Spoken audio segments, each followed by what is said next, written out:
Hello दोस्तों, कैसे हैं आप लोग। उम्मीद करता हूं आप लोग अच्छे होंगे, स्वस्थ होंगे और ईमानदारी से अपनी पढ़ाई कर रहे होंगे।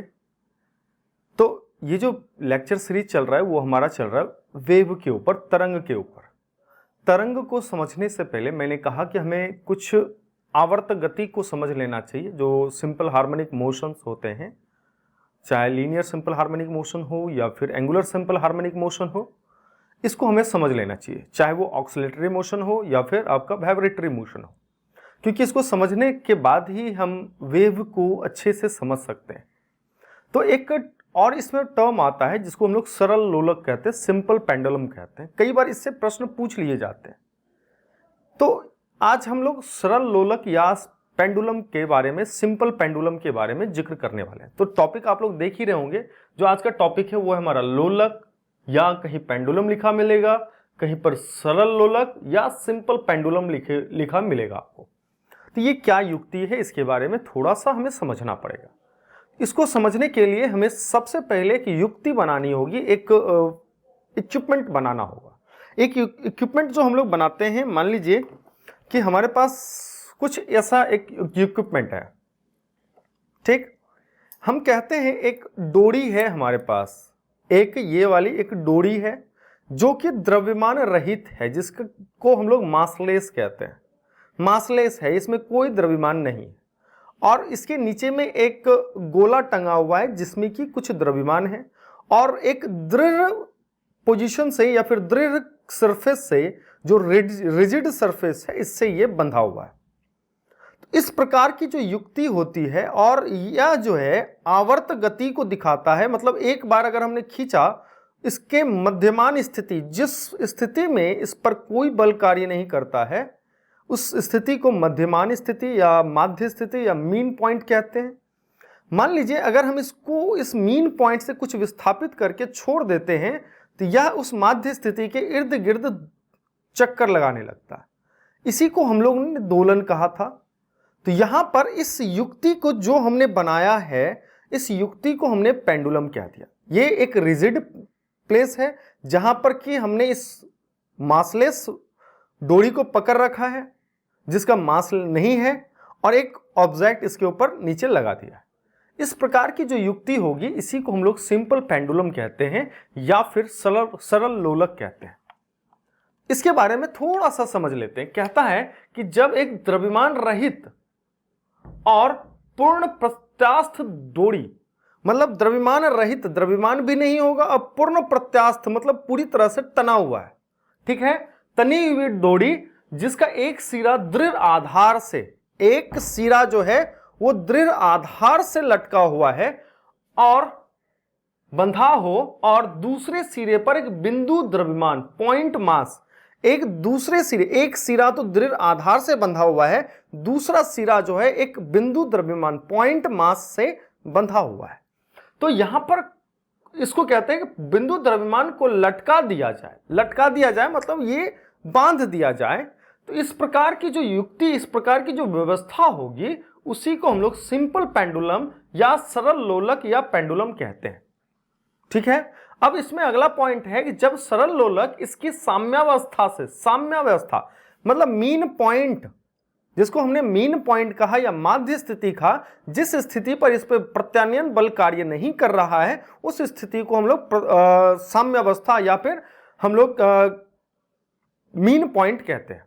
तो इस पॉइंट को हमने मीन पॉइंट कहा। कहता है कि जब सरल लोलक को इसकी साम्यावस्था से कुछ विस्थापन कर छोड़ दिया जाए, कुछ विस्थापन मतलब इसको इस मीन पॉइंट से कुछ विस्थापन कर छोड़ दिया जाए, तो वह माध्य स्थिति के इर्द गिर्द प्रत्यानयन बल के कारण क्या कहता है, यह दोलन करता है, करना प्रारंभ कर देता है। क्या करना प्रारंभ कर देता है? जब इसको विस्थापित करके छोड़ते हैं तो यह दोलन करना शुरू कर देता है, स्टार्ट कर देता है ये इधर उधर इसका डोलना, ठीक है। और गुरुत्वाकर्षण बल इसको अपनी ओर साम्य अवस्था में लाने का प्रयास करते हैं। पता है हमको कि जब ये साम्य अवस्था में रहता है तो इसको नीचे की ओर एक गुरुत्वाकर्षण बल खींच रहा है, मतलब नीचे की ओर गुरुत्वाकर्षण बल खींच रहा है। तो एक गुरुत्वाकर्षण बल जो है, इसी को हम लोग कहते हैं ग्रेविटेशनल फोर्स।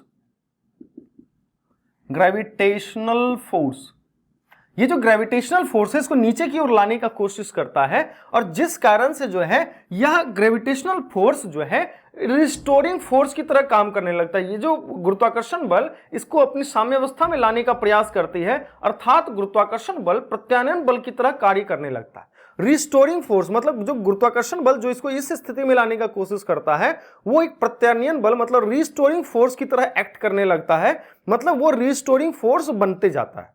ठीक है, तो अगर हम बात करें कि पेंडुलम गुरुत्वाकर्षण के कारण दोलन करता है, बात सही है कि जो पेंडुलम है हम कह सकते हैं कि पेंडुलम जो है यह अपने गुरुत्वाकर्षण जो गुरुत्वाकर्षण बल लग रहा है इस बिंदु द्रव्यमान पर उसके वजह से यह दोलन कर रहा है।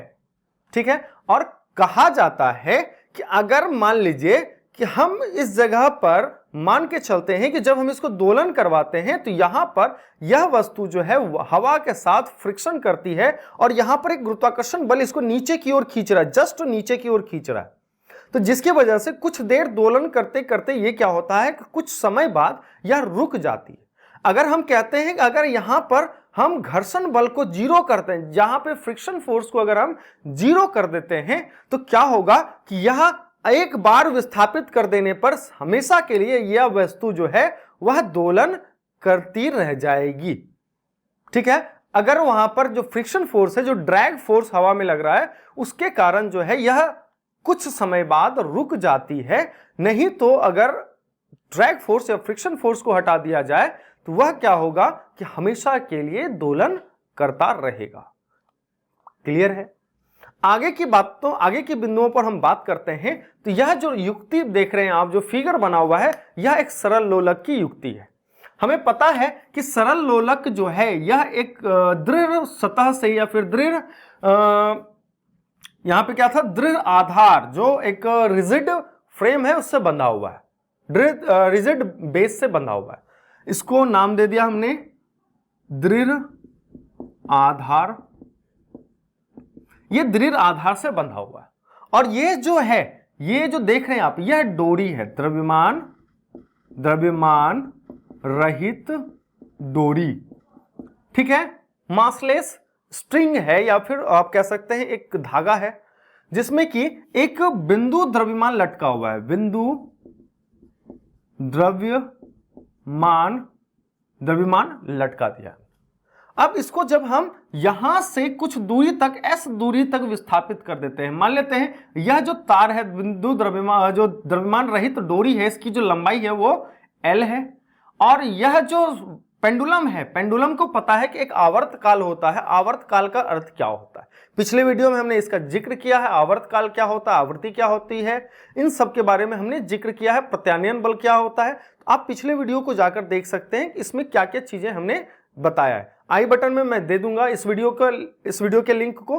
तो हम लोग ने बात किया था जो आवर्त काल होता है, आवर्त काल का अर्थ होता है कि कितने समय में, क्या कहता है कि एक दोलन करने में कितना समय लगेगा, वही क्या है उसका आवर्त काल है। तो यहां पर कहता है ये जो t है, ये t आवर्त काल को रिप्रेजेंट करता है, और जब हम इसको कुछ दूरी तक विस्थापित करते हैं उस दूरी को s से हमने डिनोट कर दिया है। ठीक है, अब यहां पर कहता है कि यहां पर जब हम इसको लेकर जाते हैं तो नीचे की ओर एक mg फोर्स लगता है जिसको कहते हैं हम लोग ग्रेविटेशनल फोर्स, गुरुत्वाकर्षण फोर्स। और यह जो है, ये जो देख रहे हैं हम लोग mg sin थीटा, ये इसको न्यूट्रलाइज करने का कोशिश करता है, इसको इसकी साम्य अवस्था में लाने की कोशिश करता है, क्योंकि यहां पर s विस्थापन करने की वजह से यह दृढ़ सरफेस से जो है थीटा डिग्री का एंगल बनाता है, कोण बना लेता है।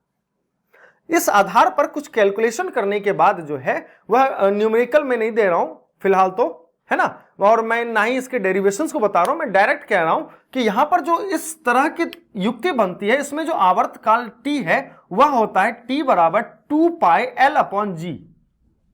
क्या है, 2 पाई l अपॉन g, जहां पर t आवर्त काल है, l आपका लंबाई है उस डोरी का, g जो है यहां पर g कहते हैं गुरुत्वीय त्वरण, जिसको कि ग्रेविटेशनल एक्सेलरेशन कहते हैं वो है, क्योंकि ग्रेविटेशनल एक्सेलरेशन का फर्क जो है वह पड़ता है। इस बात को आप लोग याद रखेंगे, गुरुत्वीय त्वरण का जो है फर्क पड़ता है, क्योंकि जहां पर हम रहेंगे वहां पर गुरुत्वीय त्वरण, क्योंकि जो हमारा जो भार है, जो वेट है, वो mg के थ्रू डेराइव किया जाता है, इसलिए हम कहते हैं गुरुत्वीय त्वरण का फर्क पड़ेगा। ठीक है। अब अगर हम बात करें यहां पर, तो आवृत्ति क्या होता है, आवृत्ति को n से डिनोट किया जाता है, जो कि होता है, हमें पता था कि आवर्तकाल जो है, आवर्तकाल जो है, आवृत्ति बराबर 1/t होता है। क्या होता है, आवृत्ति बराबर 1/t होता है, मतलब जो आवृत्ति है वह आवर्तकाल के व्युत्क्रमानुपाती होता है। ठीक है।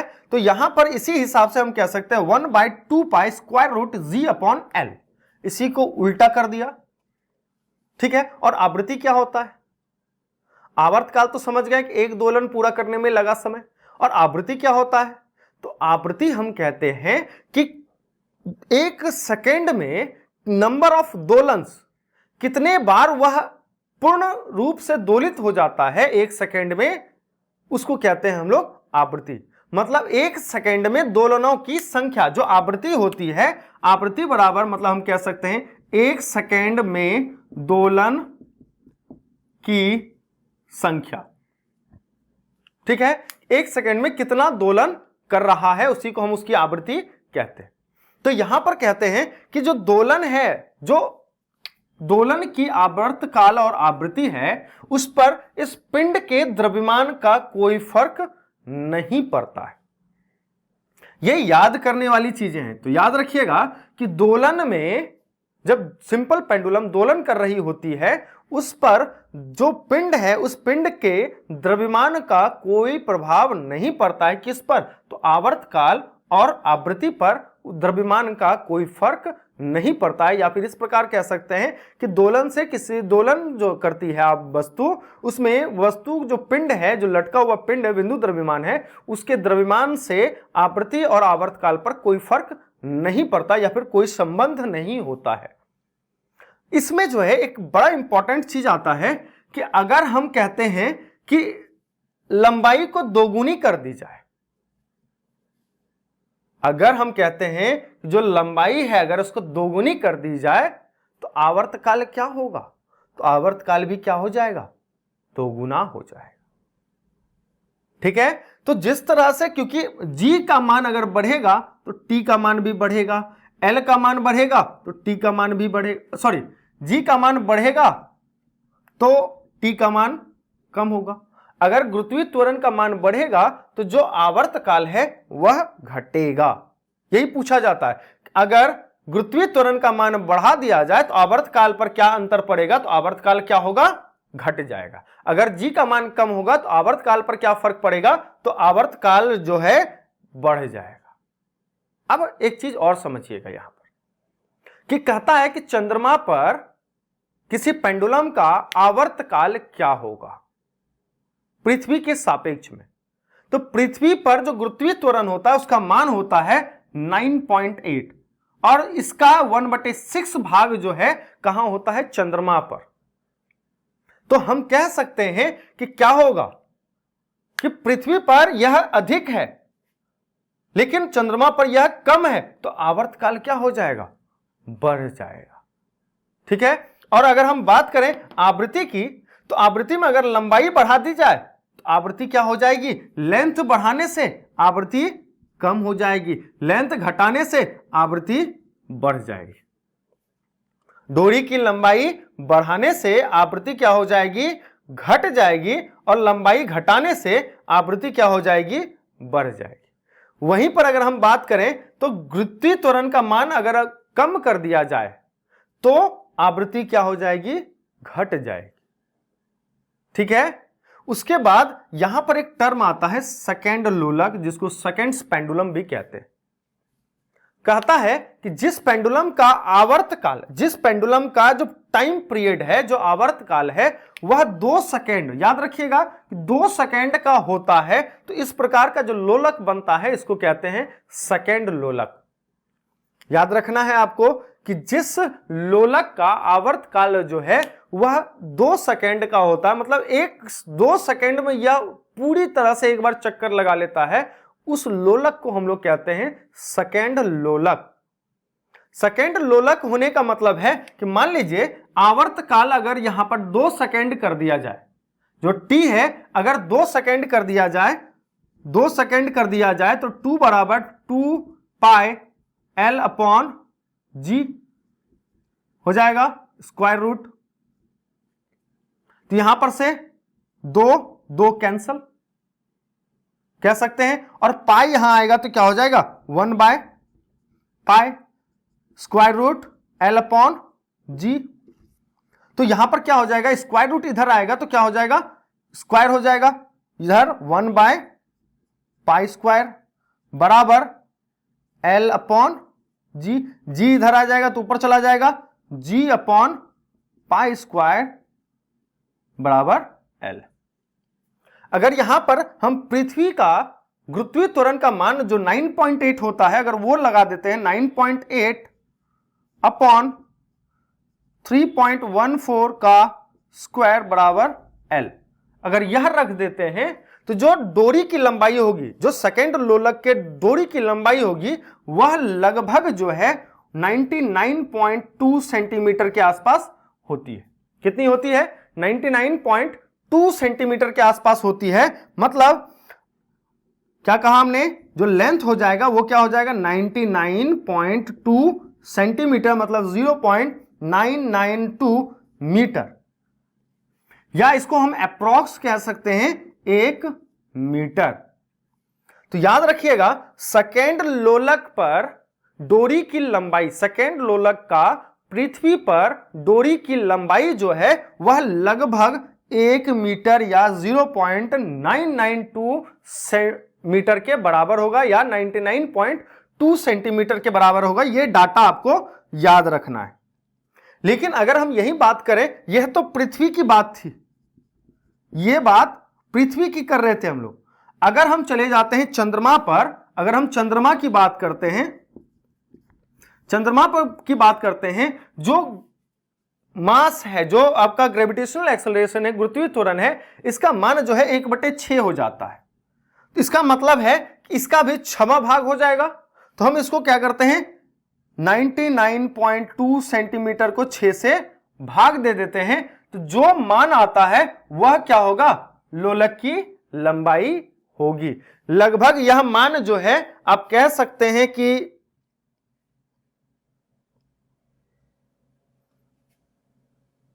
यह लगभग आपका 16.2 सेंटीमीटर के आसपास जाएगा।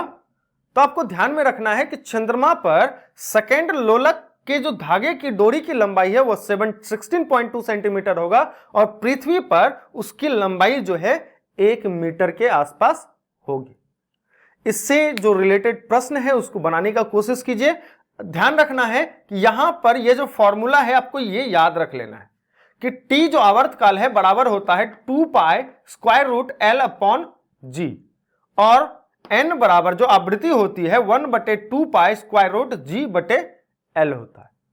ठीक है, इसी के आधार पर आपका यह प्रश्न जो है सॉल्व होगा। सीधा दिमाग में क्या रखना है, G का मान बढ़ेगा तो आवृत्ति का मान बढ़ेगा, ऊपर वाला बढ़ेगा तो यह भी बढ़ेगा, नीचे वाला बढ़ेगा तो यह घटेगा। इतना ही ध्यान में रखना है कि G का मान अगर बढ़ा देंगे तो N का मान क्या होगा, बढ़ जाएगा। G का मान घटाएंगे तो N का मान कम होगा। L का मान बढ़ाएंगे तो N का मान कम होगा, और L का मान घटाएंगे तो N का मान बढ़ेगा। क्लियर है, इसमें भी वही चीजें आपको ध्यान में रखनी है। मेरे ख्याल से सरल लोलक और पेंडुलम जो है आपको समझ में आ गई होगी।